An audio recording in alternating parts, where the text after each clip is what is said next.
A curious and dramatic blend of pigment and pixels is taking place in Burnaby. Stephen Arthur, a self-taught animator, is applying established computer animation techniques like warping and morphing to give new life to existing artworks. His first short film, Touched Alive, is a remarkable work and was inspired by the paintings of renowned Canadian artist Jack Shadbolt. I started looking at artists' work as a way of thinking of how to develop my own style of animating sort of art, abstract animation. And that's when I saw some of the exhibition catalogs that the Boshi Gallery had. And it just struck me. I had so much of an affinity for the paintings, partly because of the organic nature of them. There was one piece, I just sort of redrew it and painted it in and tried animating it as an exercise, essentially, in doing my own kind of things that way. And I sent it to him on videotape, and he wrote back saying, you know, very warm, generous response, saying and encouraging me, well, why don't you do a whole bunch more of this? And I was immediately interested because he came up with a terrific now and in black and white, and I thought it was tremendously interesting the way he was doing it. So I said, go ahead, you know, this is a fine start. For developing the storyboard, I first of all just read a lot of Shadbolt's writings, describing his thematic concerns and his formal concerns and so on. And then I just looked through a whole range of pictures.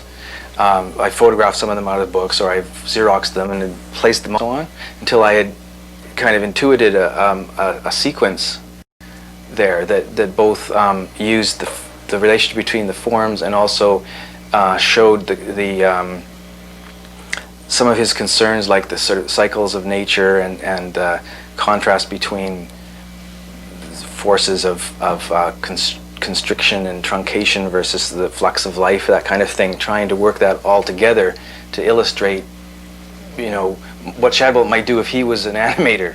It's a very unique work, I think, in structure, and in fact I would say that it's a totally original work, and that it could have great consequences as an influence in a way of treating art that gets inside the thing, inside the structure, the way I was, as though I were painting it myself. So here's one little segment from the film where I had to reconstruct the backgrounds after I've cut out one of these pieces to make it move. First of all, I'd have to cut out the piece, pixel by pixel, cutting out this object. And then what I would have left would be a big hole.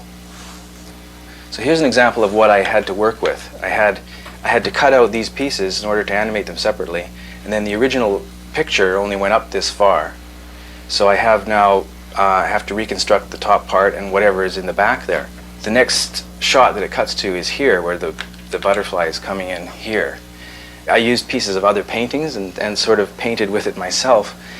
Like here, I'm lassoing a piece of this sky. Come in here, and this is where it was pasted in here. You can see where it was there. So I can start piecing things together by putting pieces of this sky together, and then I can start working with it like I was painting with it, pulling it around to try and make it look like some kind of reasonable painting that Jack Shadbolt might do. Another thing that you can do that was used a lot in this is scraping from one thing to another. Like if I save this kind of like it's behind it, and then I can scrape through to what was there and kind of play around with it in a way that's like Jack Shadbolt repainting over things and so on. And composition being so important to a painting, and doing it to somebody else's work too made me really nervous about the liberties I was taking with it, so to speak. Well, it's a recreation of the process. I look at my work and I see, my God, that's how it works and how it could be taken and disintegrated and moved. And that's the way I work. I may say that that every artist's form is not particularly susceptible to this kind of dissection. It just happens that mine has that kind of process in it, and thereby it was one that he could fasten on to.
So I feel like my possible contribution as an artist is to translate an image, an artistic image, into an equivalent movement. Like Shadbold's paintings have so much of a time element in them. You can see them almost, they're so dynamic, you can almost see how they would be moving.